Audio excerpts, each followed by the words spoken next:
Hello, my name is Bea Flores, and this is my presentation on understanding diversity. With the first slide, we're going to talk about who I am as an individual and what my cultural makeups are basically made of. My family is from Tijuana, Mexico, and Guadalajara, my parents. So I do consider myself Mexican. I am 21 years old and I grew up in San Diego, California my whole life. I do currently reside in Orange County, California, due to some circumstances that happened within the past few years. So yes, I basically grew up in the most southern part of California, which is what was about 10 minutes from the border. So I would be going back and forth a lot of the time when I was growing up. I went to school, middle school, elementary, and high school in San Diego as well, but graduated my senior year in Orange County. I have 8 siblings. I am a straight female woman. I grew up in a Christian household where my family was not strict on putting religion onto their children, but they themselves were fairly religious and believed that everything good came from the strength and power of God. I personally do not have a strong religious background growing up. I typically don't really pray or necessarily go to church. I just somehow steered away from that. Nothing negative, nothing positive, but just kind of a neutral stance towards religion. Sports was a large part of my growing up. My father was very close to becoming a professional soccer player, so he always wanted all of his children to play soccer. I, on the other hand, of course, being one of the oldest children, played basketball. Didn't disappoint him, but I think it was definitely a part of my childhood where I was like, I'm kind of the odd man out. But anyway, soccer was a very important part of my growing up childhood. In my household, we would speak both Spanish and English with my grandmother, so I am fluent in both languages. I am pursuing to be an elementary school teacher, which is why I'm doing this project. As for the next slide, the title reads, "Today we will learn about Indian culture. Not only Indian culture, but its intersectionality with sexuality." I thought that it would be fairly interesting to engage in a topic or culture such as the Indian culture that I don't really have familiarity with. I think that diving into something and a group of culture and people that I will be experiencing with, because I will be a teacher later on in my life, I think that discovering Indian cultures is important, especially about their own cultures, which I, again, am very unfamiliar with, which is Indian culture, is important. In terms of intersectionality, I chose sexuality because I feel like in today's day and time, there are a lot of less, not necessarily prejudice, but judgmental people, and being gay or trans or bi is highly more opened up about, where people can talk about it. People are opening up more easily than before. And so I just wanted to dive into what that culture is about and how people of the Indian culture cope with their sexuality and families at the same time. Not only at the same time, but as the differences and similarities in my own culture, which is the Mexican Latino culture. Moving on to the next slide, we will be talking about the research and the next few slides as well. I added some images here on the side because I wanted to express and show the happiness and joys that come from people who are openly gay or just part of the LGBTQIA community, and how they are expressing themselves during the many large events that they have for Pride. So yeah, we will be diving into 3 resources that I use in order to explore sexuality within the Indian culture and how it impacts individuals and their culture and families. For the first resource, it is called Why is Homosexuality Against Indian Culture by a company called The Swaddle. It is a YouTube video that discusses homosexuality within the Indian culture. In the video, the host describes the many kind of prejudices that homosexuals or transsexuals may face. And in the video, it is described as an imported disease from Western countries. It dives into the history of the Indian culture and how homosexuality is definitely taboo. But the basis is it truly out of the culture of the many texts that Indian cultures are based on? In a text called the Kama Sutra, which is an ancient Indian Sanskrit text on sexuality, eroticism, and emotional fulfillment in life. And basically the text talks about the different stories of people between men and men who would have sexual contact, as well as these two widows, which the story is based on, who have intercourse as well, in order to worship Krishna and Shiva, as well as Nawabs in the court of Adwa in the 18th century would not only put on makeup, but they would dress up as women on holy days. And because these were in the original ancient text, this queerness wasn't frowned upon or looked down upon because it was seen as beautiful and part of their culture in the holy days. In 1860 is when it was against order and against of nature for homosexuality to be present in the Indian culture, when Thomas Macaulay introduced Section 377 into the Indian Penal Code, which was based off of the Buggery Act in 1533, which basically made any type of sodomy between man and female and whatnot a punishable offense.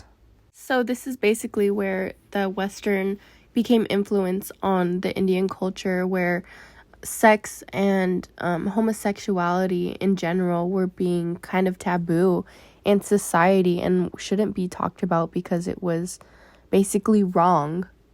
I overall think that this video is highly interesting and has to do a lot with the intersectionality of the Indian culture and sexuality, because it kind of shows the history of where this whole tabooness came from, where it came, for instance, just in general talking about sex and the homosexual actions that were going on even during history. So I think putting this resource in there is a large step as to where this tabooness came from and why it's so against Indian culture. As for the second resource that we're going to be talking about, it is called Life Lessons I Learned from Not Discussing Sex with My Indian Parents by Rashmi Singh. One of the quotes that I decided to highlight in the presentation slide is, while we can't change Indian culture, I do believe that as first generation kids in America, we can work together to change the conversation around sex within our own circles. In terms of the article, it is an article on a website. It's basically about the ideas of sex and her experiences with talking about sex with her own family, and how basically it was taboo, as we mentioned in the first resource, and her mother would never say it out loud. She continues to talk about the taboo and talking about sexuality and the guilt and shame that comes from it due to the British era in India and its conservative views on sexuality. This has affected her growing up as an adult woman, and other topics that have affected her way of discussing rape and stigma around sex. I think that the accuracy as to her experiences of being in the Indian culture brings an authenticity to the project just in general, because what better is it than to have personal experiences and honestly even be published on a website where, of course, it would be more than taboo to talk about sex and how your family was reciprocating it in your own life. This also ties into the kind of similarities that Indian culture has with my own Mexican culture. Sex is definitely not something that you bring up to your parents because they would immediately think you're going to get pregnant or whatnot. So I can see where the Indian culture gets their ideals from and how it comes about when having your own families. Although the resource may not talk about the different sexualities between homosexuals, I think it's important that we're covering the kind of stigma surrounding sex and women and how conversations should be sparked rather than hidden from. And in general, sex is a large part of this topic regardless. So if we aren't talking about sex, then when are we going to fit room to talk about people's sexualities and what they identify as in general? As for the third source, we're going to be talking about another video. It is called A Brief History of All Things LGBTQIA in India by Nama Pride. The video provided also talks about the brief history of how Western ideals came into the Indian culture to make homosexuality taboo, and how it was more of a Western ideal because homosexuality and different sexual experiences like this were already rooted into India's history. Nama discusses the different laws in a numerous number of countries that are suppressive to the community, LGBTQ, as well as different times in history that occurred during that time that affected the LGBTQ community, especially in India. The resource also offers the different instances in government involvement in the lives of homosexuals. I think that a history timeline in a video is so much more effective and discusses a lot more of topics that are important when it comes to pride and standing against discrimination for the LGBTQ community. Although India is working towards pride and being accepting to the LGBTQ plus community, the video surrounds the different laws that are still upheld, and that includes failure to have same-sex activity legal, failure to have anti-discrimination laws in employment for LGBTQ plus community, anti-discrimination laws in the provision of goods and services, and basically all things were connected to hate speech and discrimination towards LGBTQ plus communities, and overall same-sex marriages, which is still against the law. I think that the source definitely helped me understand the overall country's stance with the LGBTQ plus community and the differences in sexuality, because not everyone is like the United States, and yes, we do have some states that are not as progressive as others, but it gives you a scope of where India stands and how their laws are definitely surrounding the people who are affected in this community and culture. We are on to our slide for the biggest takeaways, which is our last slide. The first thing we're going to be talking about is the values. I have learned that family, especially in Indian cultures, based on the other resources that I have collected throughout the project, is that the family is a large factor into the Indian culture. Being part of a family who listens to one another, who works together, and does things that positively affect the family is highly important in India. And I think that overall, when sexuality is crossed into that culture, it can definitely cause some kind of bumps in the road for anyone who is facing any questions with their queerness or their sexuality. And I think that although the values of typical more older generational parents and grandparents in Indian cultures are not as accepting, newer generations are becoming more open to the fact that not all Indian children are the same, and that they will not be perfect, and they will not listen and do to whatever their parents want, that they want to thrive and to be themselves and be appreciated for that and have pride in that. The second takeaway is beliefs. In terms of this, I would like to say that although Indian culture, as we spoke about before, doesn't believe in same-sex marriage and basically the differences in transgenders and queerness in general, I think that it is good to look into your own history and see what was there before colonization of Western countries brought into your own culture.